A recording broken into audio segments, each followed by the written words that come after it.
Welcome back to Dial a Dietitian. Today is episode number 7, and we are talking to Tori Schmitt, who is a dietitian in Ohio. Tori has a private practice called Yes Nutrition, and she also has a YouTube channel with some really fun videos, so check them out after the episode. So today I am here with Tori from Ohio. So Tori, go ahead and introduce yourself to us and tell us a little bit more about how you became a dietitian and what inspired you.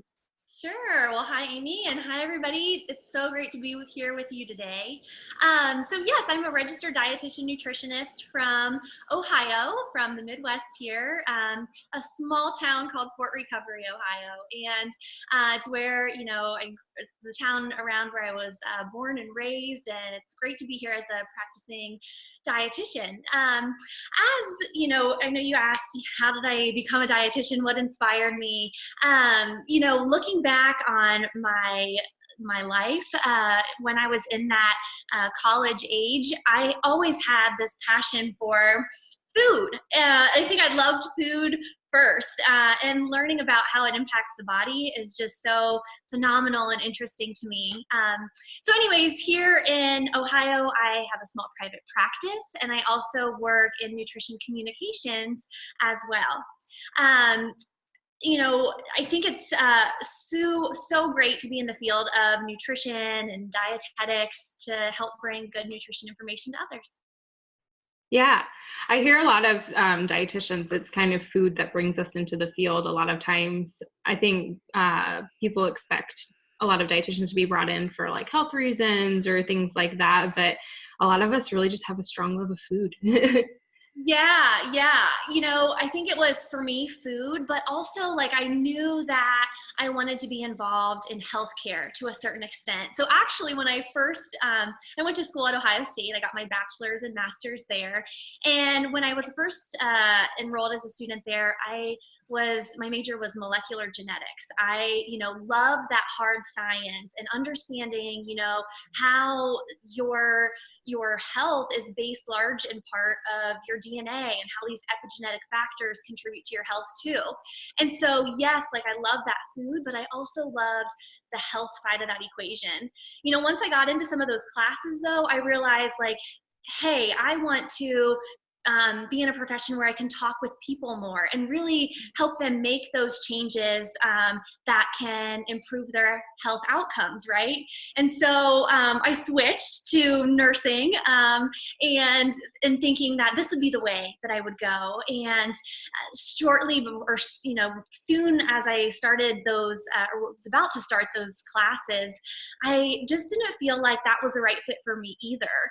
And I had met with different professionals in nutrition and who were dietitians and different program advisors. And I realized, nutrition, with my love of food, with my love of health care and learning about science, like this was just the field for me. So I started those classes and never looked back.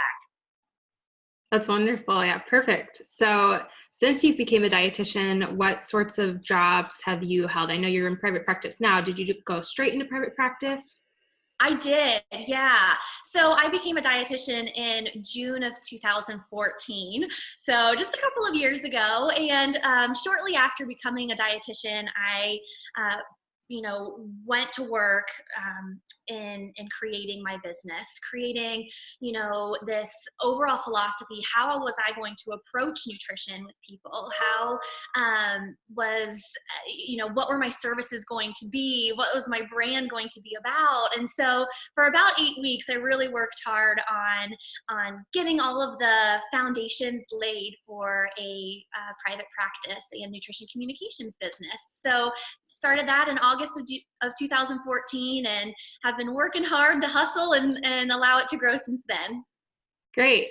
So do you primarily work one-on-one with people, or what sorts of things make up the components of your practice? Right. Yeah. I do work one-on-one through one-on-one nutrition counseling with patients and see patients, in my offices for a variety of concerns, whether it be weight concerns, or maybe they were just diagnosed with diabetes, or if they have high blood pressure, right? So certainly talking about chronic illness and the impact of food through one-on-one nutrition counseling and really helping patients get at those specific, unique goals that can help them. So I do those one-on-one nutrition coaching sessions, and then group speaking engagements, of course, where I talk to audiences of, anywhere from 5 to 500 and teach them about nutrition and foods to choose and why it's so important for their health. And then I also, and a large part of my practice is working with food companies and industry organizations and helping them spread good nutrition information to the public. Perfect. Yeah. So out of It's a good mix and blend of just everything. And I think the ideas from private practice really help me with the communications work and vice versa. Oh yeah, definitely. It's very complimentary, and it definitely probably makes it really interesting for day to day. Yeah, definitely. Yeah. I mean, a day can include quite a bit. So it's interesting, it's fun, and it keeps things fresh for me. And I think, for those that I talk to, whether it be a patient or somebody watching one of my Facebook Lives as well. Mm-hmm. Great. So what excites you most about your work in nutrition? Well, there's so many things that excite me about it. I think the number one thing is really just this potential to make a positive change in someone's life when it comes to food, yes, and seeing those positive changes that they can make. Obviously, I've mentioned that the name of my business is Yes Nutrition, so helping people focus on those foods that they can and should enjoy saying yes to more often is really important to me, and helping people recognize that they can say yes and they can, create this positive change in their life with respect to food and their health. And I think that the results that they have in those areas just trickle into other areas of their life as well. So that's really exciting and satisfying for me to see too. Great. So if someone came to you and they're thinking about becoming a dietitian, what would be one of the first things that you would tell them? Well, I would say, yay, go you. That's great. That's great to know what you want to become and to pursue those different passions and things.